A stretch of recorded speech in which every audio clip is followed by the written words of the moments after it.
काका तेरे मेदा जिगर मसाना च गर्मी है। हाँ डॉक्टर साहब इवें गल हैगी है। मैं कपड़े की दुकान से काम करना तो अक्सर मैनू ना खतरे कुतरे आते रहते हैं। तरह तरह दी औरतां आंदियां ने, अगर गलत ख्याल भी नहीं करीदा तो फिर भी आ जांदियां।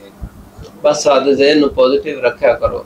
नहीं गलत कभी सोचा भी नहीं है, लेकिन नमाज भी पढ़ी थी फिर भी पता नहीं क्यों आ जाते हैं, समझ नहीं आती। बस वो गर्मी की वजह तो ना ज्यादा गर्मी ते हिरस वधी हुई ना, ते अल्लाह खैर करेगा। नुस्खा बेहतरीन मैं तुम दसन लगा, ते ये तो बना के ते इस्तेमाल कर लेना। ठीक।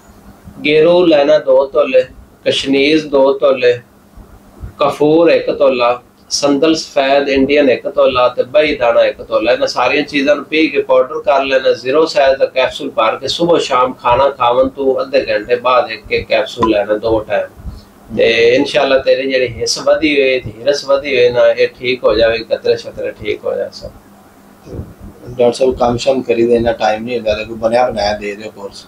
चलो ठीक हो गया। फिर साडा 11 नंबर कोर्स है मुकम्मल, ते वो फिर तुहानू दे देने। 40 दिन का मुकम्मल कोर्स है, ते वो इस्तेमाल करो, इंशाल्लाह जान छुट जाए कतरा कुतरा तो तेरा अल्लाह खैर करेगा।